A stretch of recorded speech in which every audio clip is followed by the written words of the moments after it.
एल्विश कुछ कहना चाहोगे आप?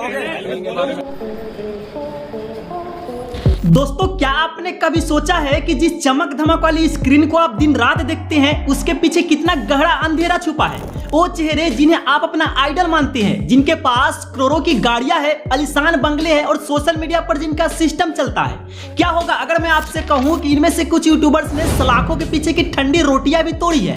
जी हाँ, आज हम उन 7 बड़े यूट्यूबर्स के काले इतिहास की बात करेंगे जिन्होंने कैमरे के सामने तो शेर बनकर दहाड़ा, लेकिन पुलिस ने जब उन्हें जेल में बंद किया तो इनकी सारी हेकड़ी निकल गई। तो प्लीज आप इस वीडियो को अंत तक देखिएगा। फिर चलिए शुरू करते हैं।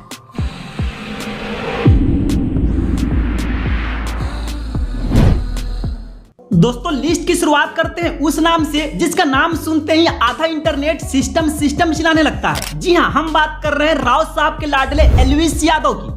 भाई का टसन ऐसा कि बिग बॉस के घर में जाकर वाइल्ड कार्ड से ट्रॉफी तो उठा ले आए, लेकिन किस्मत देखिए, बाहर निकलते ही भाई ने ऐसा सांप सीढ़ी का खेल खेला कि सीधे नोएडा पुलिस के चुंगल में फंस गए। मामला था रेव पार्टी में सांपों के जहर की सप्लाई का। सोचिए जरा, जो बंदा कैमरे के सामने धर्म और संस्कारों की दुहाई देता था, उस पर आरोप लगा कि वो जहरीले सांपों के साथ पार्टी अरेंज करवाता है। भाई को लगा था कि बिग बॉस की ट्रॉफी हाथ में है तो कानून की फाइलें भी उनके इशारों पर नाचेगी, लेकिन भाई ये रील की दुनिया नहीं, असली थाना था। जब नोएडा पुलिस ने एनडीपीएस एक्ट की धाराएं लगाई तो भाई के चेहरे का स्वैग हवा हो गया और पूरे 14 दिन की हिरासत में चले गए। दोस्तों, वो रातें जो लग्जरी होटल में कटनी थी वो जेल की ठंडी जमीन पर कटी। मीडिया के कैमरों के सामने जो गर्दनें हमेशा ऊंची रहती थी वो कोर्ट के चक्कर काटते काटते झुक गई। लोग कह रहे थे कि राव साहब का छोरा है, कुछ नहीं होगा, पर कानून ने बता दिया कि जब चक्की चलती है तो बड़े बड़े सिस्टम वाले भी आटा पीसने लगते हैं।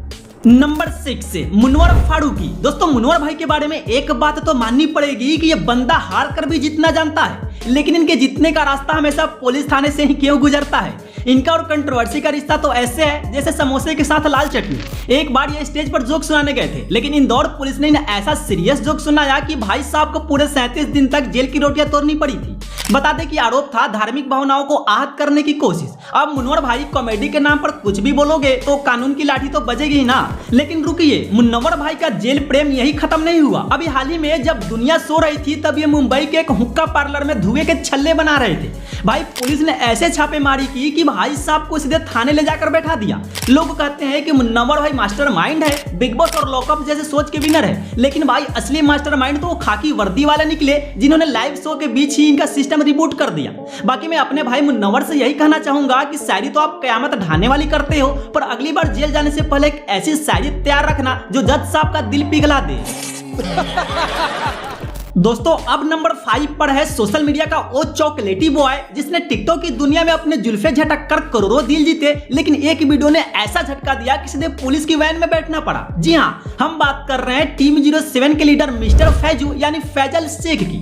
दोस्तों, फैजू भाई की लाइफ किसी फिल्मी हीरो से कम नहीं है। सड़कों पर रील बनाने से लेकर करोड़ों की गाड़ियों तक का सफर बड़ा कठिन था, लेकिन भैया असली टर्निंग पॉइंट तो तब आया जब 2019 में एक कंट्रोवर्शियल वीडियो के चक्कर में मुंबई पुलिस की साइबर सेल ने इनका सिस्टम रिबूट कर दिया। मामला इतना गर्म हुआ कि भाई पर हेट स्पीच और समाज में नफरत फैलाने के आरोप में एफआईआर दर्ज हो गई। सोचिए जरा, जो बंदा सुबह शाम स्लो मोशन में चलकर अपनी जुल्फे संवारता था, उसे पुलिस स्टेशन के चक्कर काटने पड़े थे। दोस्तों, उस एक एफआईआर ने ऐसा यलगाड़ मचाया कि रातों रात फैजू भाई का वो मशहूर टिकटॉक अकाउंट जिस पर करोड़ों फॉलोअर्स थे, हमेशा के लिए खाक हो गया। भाई को लगा था कि वीडियो बनाकर कुछ भी बोल देंगे, लेकिन कानून ने बता दिया कि सोशल मीडिया के बादशाह भी संविधान के नीचे ही आते हैं। लेकिन भाई, किस्सा यही खत्म नहीं होता। लॉकडाउन के सन्नाटे में जब पूरी दुनिया घरों में कैद थी, तब फैजू भाई फिर से कानूनी रडार पर आ गए।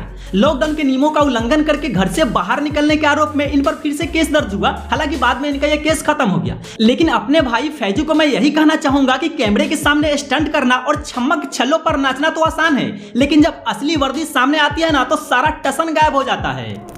नंबर 4, अरमान मलिक। दोस्तों, अरमान मलिक की लाइफ में जितनी बीवियां और बच्चे हैं उससे कहीं ज्यादा तो इन पर कानूनी केस है। ऊपर से देखने में तो ये हैप्पी फैमिली लगती है जो दिन भर ब्लॉग्स में अपनी प्यार लुटाती है, लेकिन भाई साहब, इस हंसते खेलते परिवार के पीछे एक ऐसा काला इतिहास है जिसे सुनकर आपके कान खड़े हो जाएंगे। जी हाँ, अरमान भाई का पुलिस और कोर्ट कचहरी से नाता कोई नया नहीं है। इन पर लगे आरोपों की लिस्ट इतनी लंबी है कि पुलिस की डायरी भी छोटी पड़ जाए। बता दें कि मामला सिर्फ 2 शादियों का नहीं है, बल्कि इन पर दुष्कर्म जैसे से बेहद गंभीर और संगीन आरोप लग चुके हैं, जिसके चलते इन्हें सलाखों के पीछे की हवा भी खानी पड़ी थी। 2018 के आसपास का वो वक्त याद कीजिए जब अरमान भाई के खिलाफ पॉक्सो एक्ट जैसी धाराओं के तहत मामला दर्ज हुआ था। उस वक्त इनका सारा ब्लॉगिंग, स्वैग और जिम वाली बड़ी धरी की धरी रह गई थी। लोग कहते हैं कि अरमान भाई किस्मत के धनी हैं, क्योंकि हर बार कानूनी फंदे से बचकर बाहर निकल आते हैं और फिर से करोड़ों व्यूज बटोरने लगते हैं। लेकिन भाई कानून की चक्की धीरे चलती है पर पिस्ती बहुत बारीक है। 2 शादियों के कंट्रोवर्सी से लेकर संगीन आपराधिक मामलों तक अरमान भाई ने हर वो काम किया है जो एक यूट्यूबर को नहीं बल्कि एक हिस्ट्री सीटर को शोभा देता है। अब नंबर 3 पर पधार रहे हैं सोशल मीडिया के वो स्वघोषित भगवान जिन्हें देखकर लोग अपना सिर पकड़ लेते हैं। जी हां, हम बात कर रहे हैं कीचड़ के बादशाह और नालों के दुश्मन पुनीत सुपरस्टार की। दोस्तों, पुनीत भाई के बारे में एक बात तो माननी पड़ेगी कि ये बंदा खुद को लॉर्ड कहता है, लेकिन इनकी हरकतें ऐसी है कि अच्छे खासे शरीफ बंदे को भी पागल खाने का रास्ता दिखा दे।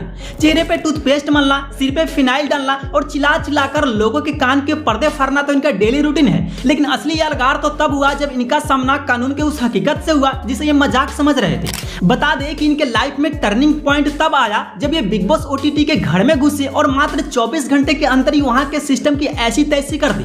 लेकिन असली ड्रामा तो घर से बाहर निकलने के बाद शुरू हुआ।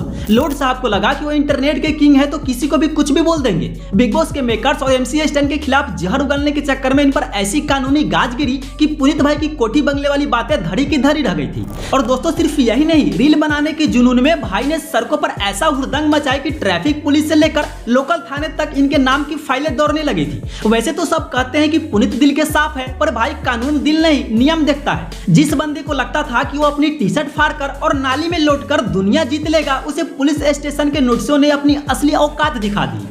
नंबर 2, हिंदुस्तानी भाव। दोस्तों, हिंदुस्तानी भाव के बारे में एक बात तो माननी पड़ेगी कि ये बंदा कैमरे के सामने हाथ में फोन लेकर और गले में रुद्राक्ष पहनकर ऐसे दहाड़ता है जैसे पूरा देश इनके इशारों पर चलता हो। लेकिन असली पहली फुर्सत तब आई जब भाव को मुंबई की धारावी पुलिस ने उनके घर से नहीं बल्कि उनके राष्ट्रवाद के चश्मे के पीछे से खींचकर बाहर निकाला। मामला है साल 2022 का, जब भाव ने छात्रों को भड़काने के चक्कर में सोशल मीडिया पर एक ऐसी वीडियो डाली कि देखते ही देखते हजारों छात्र सड़कों पर उतर आए और जमकर तोड़फोड़ हुई। भाव को लगा था कि वो मोबाइल पर चिल्लाएंगे और सिस्टम उनका कुछ नहीं बिगाड़ पाएगा। लेकिन भाई, जब पुलिस ने उन पर दंगा भड़काने और छात्रों के भविष्य के साथ खिलवाड़ करने की धाराओं के तहत FIR दर्ज की तो भाव का सारा देसी स्वैग धरा का धरा रह गया। कोर्ट ने जब इन्हें हिरासत में भेजा तो वो रातें जो AC वाली गाड़ी में कटनी थी वो जेल की ठंडी जमीन पर कटी। और सिर्फ यही नहीं, लॉकडाउन के नियमों की धज्जियां उड़ाने के चक्कर में भी इन पर कई बार कानूनी डंडा चला है। बता दें कि कैमरे पर पाकिस्तान को गाली देना और बेटे ओ बेटे कहना तो आसान है, लेकिन जब असली वर्दी सामने आती है और जेल की चक्की पीसनी पड़ती है तब अच्छों की देशभक्ति पसीने बनकर बहने लगती है। दोस्तों, अब वक्त है उस नाम का जिसे यूट्यूब का भीष्म पितामह और रोस्टिंग का बेताज बादशाह कहा जाता है। जी हाँ, नंबर 1 पर पधार रहे हैं फरीदाबाद के लाडले अजय नागर यानी कि कैरी मिनाटी। दोस्तों, इस लिस्ट में बाकी सब तो जेल की रोटियां तोड़ चुके हैं, लेकिन कैरी भाई का मामला थोड़ा प्रीमियम है। अब आप सोच रहे होंगे कि जो बंदा अपने कमरे से बाहर कम ही निकलता है उसका पुलिस से क्या लेना देना। तो भाई याद करो साल 2020 का ऐतिहासिक यूट्यूब वर्सेस टिकटॉक वाला महायुद्ध। उस एक वीडियो ने कैरी को फर्श से अर्श तक तो पहुंचाया, लेकिन साथ ही साइबर सेल और लीगल नोटिस की ऐसी बाढ़ ला दी कि कैरी भाई के सिस्टम के तार हिल गए। मामला इतना गर्म हुआ कि रोस्टिंग के चक्कर में इन पर हेट स्पीच और महिलाओं के अपमान जैसे संगीन आरोप लगाकर दिल्ली और मुंबई पुलिस में शिकायतों के अंबार लग गए थे।